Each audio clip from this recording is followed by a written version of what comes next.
Unha vez díxome Chus, Carlos Saénlle, que eu tiña unha forma moi especial de definir aquelas palabras que teñen carga emocional, non? E todo isto a conto daquelo que eu facía nos directos de Twitch, que era daba unha palabra que se usaba na zona, e a xente no chat tiña que adiviñar o significado e despois eu explicaba. E el dixo que eu tiña esa forma moi especial, non, de definir unha palabra que o que ten é carga emocional. Eu creo que iso é porque esas palabras, para min, teñen carga emocional. Lembro ademais que elaboraba moito a explicación porque precisamente ten a carga emocional, dicíase na miña casa, ou era unha palabra que dicía alguén da familia que ao mellor á rapazada nos daba moita risa, e daquela ti tes esa conexión, non, coa túa infancia, hai unha carga afectiva.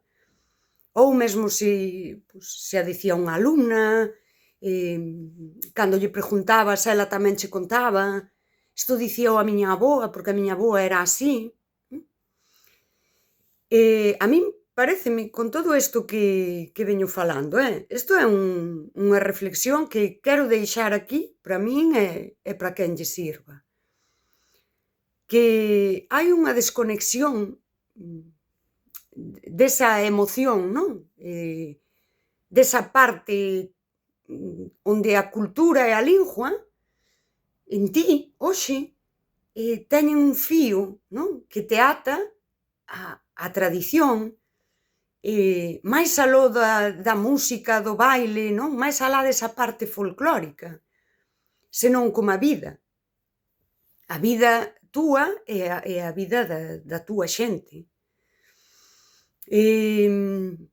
Deime conta, de 3, 4 anos para aquí, que hai persoas que están usando a palabra indíxena para falar de cousas de Galicia. A palabra indíxena, si, vamos ao emocional. Nós relacionámola moito xa con esa tribo que está isolada, non? Nese proceso de perda cultural en moitos países, é como moi bonito porque é unha resistencia, mais falamos xa de culturas que están moi mortas. E nós temos unha palabra que é enxebre, que é nosa, que ven a dicir o mesmo, e tamén sentín moitas veces: «Ai, que pesados, con enxebre». Claro, se usamos enxebre como a palabra máis bonita que máis a min me gusta do galego, estamos colocando enxebre coma nun pedestal para algo que, ves, é como tan noso. É un pouco esa musealización que facemos a veces do noso, da cultura, ao pensar que enxebre, isto é unha reflexión miña, é como unha cousa, que pesados, que aí é onde digo eu, que parece que mesmo aboia un pouco de autoodio, non? Parece que damos o salto a indíxena, mais indíxena, para min, ten esa outra carga que fala do que xa está dentro do proceso, non? De perda cultural, está moi avanzado. E a partir destas ideas vou reflexionando, cando vexo isto sobre os nosos referentes, que me indigna, sí, pero que ao final hai que reflexionar. Non hai lingua sen cultura, nin cultura sen lingua. A cultura, a nosa memoria histórica, sostén a lingua, e a lingua ten que servir para transmitir esa cultura. Mais ten que haber un fío emocional que que nos conecta, non? Eu, que estaba lendo a Arendt, nestes días de atrás, por toda a idea do totalitarismo, que é algo que está aí na sociedade, que o estamos vendo e que o estamos falando. Arendt falou da perda do mundo común, non? Do mundo común, desa socialización, non? Por iso eu sempre falo da importancia da filosofía dos afectos. Ela falou desa soidade en masa que nos leva a perder o mundo común. A cultura, máis aló do libro, e de se a transmitimos na familia ou na escola ou a quen corresponde, é unha cuestión de vivila. O seja, a transmisión debería ser tan orgánica que terías que estala vivindo e simplemente pasaría, non? Esa idea que dixo eu cando nos xuntamos a botar uns contos, a facer un magosto, dunha forma non performativa, onde avisámonos e xa está. A cultura non a estamos proxectando e non a estamos consumindo, estámola facendo, e daquela a cultura aí non se conta, senón que simplemente ocorre. E esa debería ser a transmisión. Se temos datos cuantitativos de perda de falantes, que son así e son reais, a cultura pérdese tamén. Mais nós non podemos facer unha estatística. A perda é cualitativa e temos que facer unha observación. E a observación ten que ser como nos estamos relacionando con esa cultura. E aquí poderíamos, eu creo que é moi vistoso, non? Ver como de repente alguén fala de xogar cos referentes para crear discursos modernos actuais, mais non deixan de ser discursos que responden ao global. O castelán sempre lle comiu terreno ao galego, pero o inglés, desde a miña xeración para aquí, tamén.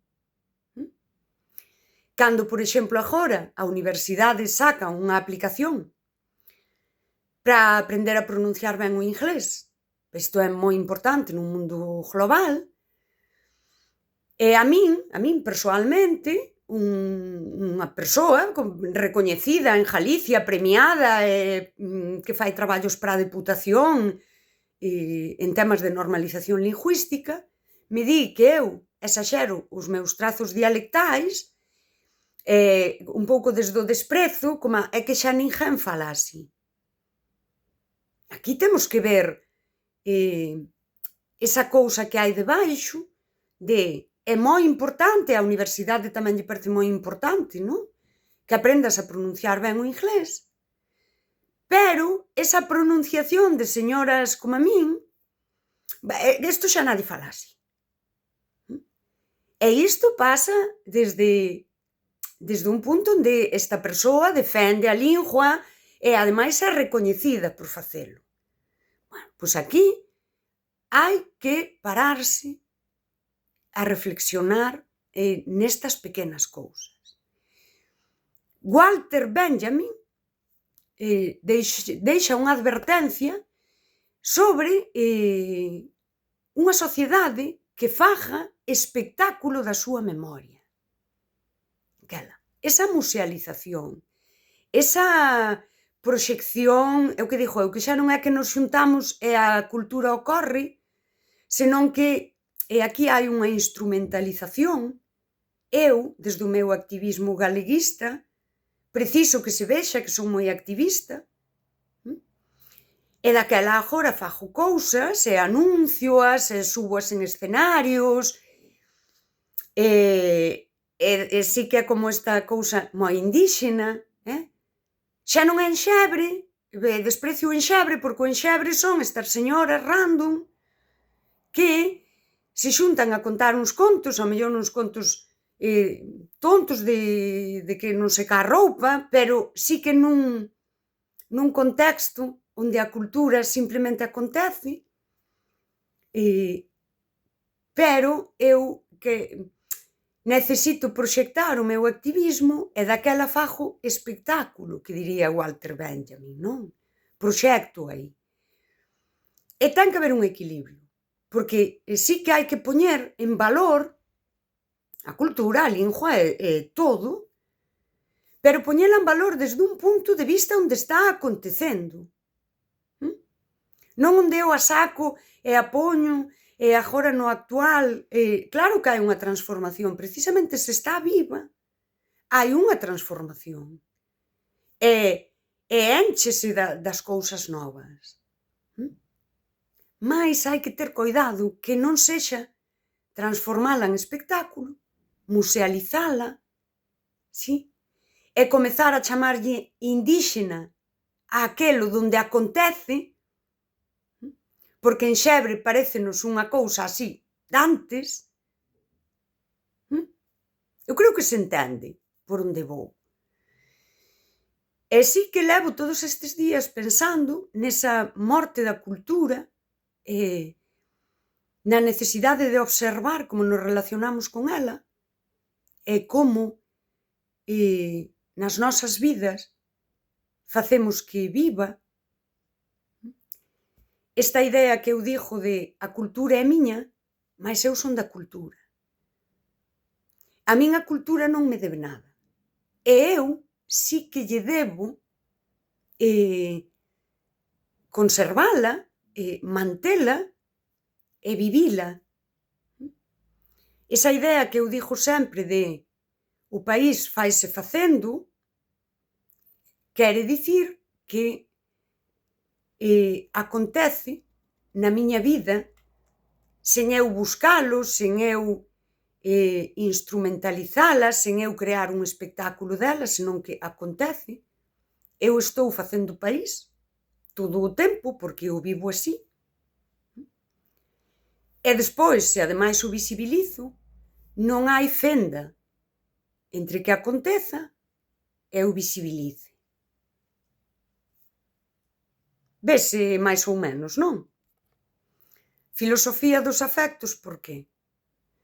Porque se vivimos nesta sociedade líquida como a describe Bauman, onde todo é superficial, onde eu ao vincularme con outras persoas,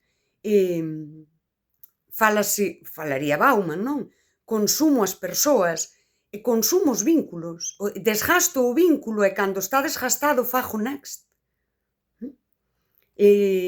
Esta idea de xente que aporte, que me sume, o que me dea, porque eu miro por min, que soa moi maduro, pero fala dunha carencia afectiva e emocional, esa forma na que eu me vinculo coas persoas, e aí poderíamos facer este filosofía dos afectos e galeguismo, crear un pouco un encontro e reflexionar. Miro o meu ecosistema afectivo, miro como me relaciono coas persoas,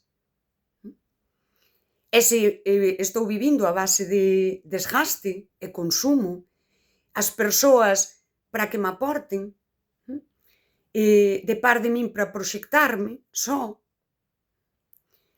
en vez de para eu aportarlles e para eu coidalas, é de supoñer que a forma na que eu me relaciono coa cultura é exactamente a mesma. Bourdieu ten esta teoría relacional que di que desde o vínculo pequeno, a forma que ti te relacionas é como ti te relacionas con todo. E aquí sería igual coa política, pero vamos, que agora con todo, pero a cultura, que é o que vou. Se eu agora, ese activismo galeguista é como o que a min me aporte, collo pois eses símbolos, eses referentes, e collo que me aportan. E consumos. Eu consumos. E ese vínculo que teño coa cultura, que fago con el? Eu desgasto. Desgasto na busca dese rédito inmediato, no priorizar meu. Dicir, o individualismo tamén nos leva a isto. Mas incluso, precisamente, para facer o exercicio e non quedarnos en somos povos, somos país, somos comunidade, somos nación, e que sexa unha consigna, como se poñamos que xa somos individualistas, pois cada un para sí pode reflexionar sobre como se vincula ca súa cultura. É dicir, eu no meu día a día, a cultura na miña vida acontece, pois porque sí, porque eu, por exemplo, vou bailar e vou á asociación, pero para min máis ca bailar para despois botarlle os puntos, para min é un axente socializador, é a miña xente.